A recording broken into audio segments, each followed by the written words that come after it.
Spider-Man No Way Home is the third installment of the MCU Tom Holland version of Spider-Man, and I am here to give you my thoughts on the movie. Spoiler-filled, so be warned. I've been a big fan of the MCU Spider-Man. I really like Tom Holland as Spider-Man. I think that they've been really fun. They bring like a good energy to the story. I'm not the biggest comic person. I have seen all the MCU movies, but I've never really read any of the comics. I've read some comics, but not a lot. And something that bothered me about previous Spider-Man movies and what I imagine Spider-Man is like in the comics is that he's even though he is theoretically the most fun superhero, he's also so unbelievably tragic all the time. What I've liked about these MCU versions is that they've kind of taken the core concept of Spider-Man and like stripped away all that annoying stuff that I don't tend to like about Spider-Man. And so I've really liked them so far. And this third movie obviously wasn't exactly what I was looking for in terms of no tragedy. I did really like it though. I thought it was so much fun. Just from the get-go, I loved that the plot was Spider-Man's trying to get into college and accidentally casts a really dumb, ridiculous spell that can ruin the universe. I like that. They've got these absurd powers, and the fact that nothing goes wrong ever with them, you know, when they're trying to do something dumb is kind of dumb. So I like that something dumb happened. And there are real consequences that happen from it as well. The villains come in, Peter has to make a decision. Does he send them away to die, or does he help them change and grow? And, you know, is he a kick-ass kind of superhero, or is he a I'm going to try to actually help people superhero? I love all of that. And I love all of the villains being brought in, all of the actors from the previous films. It's so much fun. Seeing Willem Dafoe as the Green Goblin again was like, whoa. And he's so good. It's ridiculous. I love the opening. I love the oneer in Peter's apartment. Every single villain was great. I mean, I can't even the cast just killed it. There were no weak links here. Every single person was just fantastic. And even though I don't love the tragicness of Spider-Man, it felt right to me when Aunt May died. And not only it felt right in the sense that like it felt terrible, but it felt like it made thematic sense. And it was an extremely well done scene where she doesn't seem to realize that it's her death. And I love that. I hate when people are like, oh, I just suddenly died. Now I am a font of wisdom because I know that I'm dying and I've come to terms with it in the 5 seconds that it happened.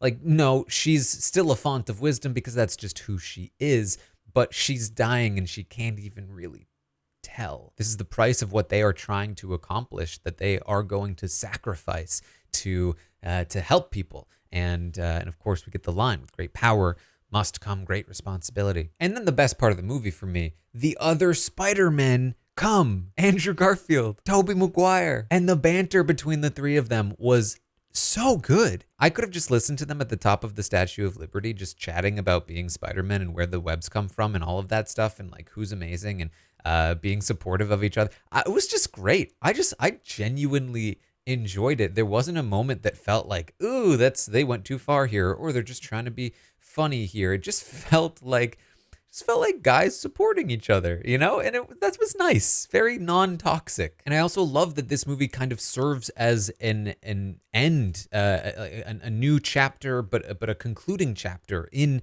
the stories of these previous two Spider-Men, being able to redeem themselves in their own way, saving MJ and preventing Tom Holland's Peter Parker from committing murder, essentially.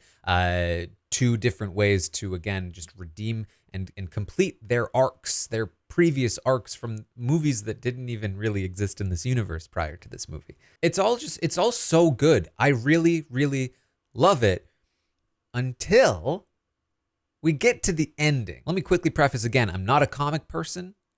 I don't know the things. So, this is an uninformed opinion.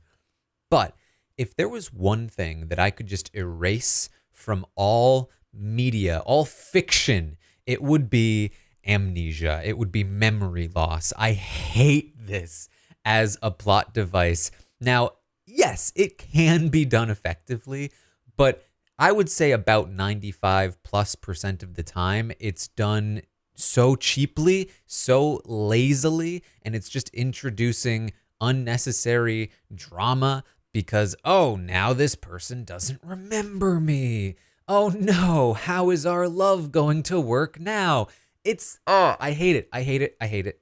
I hate it. It's just such a frustrating thing that happens. It's just like, how is this earned in any way? How is this something that is relevant to the character's arc, to either character's arc or their relationship, that all of a sudden one of them doesn't remember the other? That makes no sense. It just reeks to me of just like, oh, we gotta reset everything. That'll allow us to tell the kinds of stories that we want to tell in the future, because now we want to see him build up from scratch again or whatever it is. And it's just like, And look, I think it can be done effectively and I think it can be done well. But for me, and feel free to tell me in the comments why you think I'm wrong about this, but this did not feel to me like it fit with any of the themes of this movie. It didn't really fit with anything. It just kind of comes out of nowhere at the end as like oh, tragic. And now, look, he's like the old Peter Parker. But it really just felt out of the blue, and it doesn't even make sense as a resolution to their problem. Like, oh, all of the world is coming, all of the universes are coming down through the sky. There's nothing I can do. Oh, I know. What if everybody forgets me? Yes, that one. That'll work. I don't know why I didn't think of that. Yeah, everybody forgets you and this all goes away somehow. What? I guess like the point is that everybody that knows who Peter Parker is coming through the thing, and that was fine as like a silly device to get the plot of the movie going. But when you're going to do a massive change, reset, demolition of the characters and their relationships, I want a better and more solid foundation here. And the idea that like, oh, just make everybody forget who Peter Parker is, that fixes it, like doesn't really make sense to me. It's just feels like, oh, you really wanted this very specific thing to happen, and so you made it work, even though it didn't really work. And the thing too is that it's a 1-2 punch. It's the memory erasure, and it's also Peter deciding that he doesn't want to involve his friends in his life anymore because of the danger it might put them in. This is earned because May just died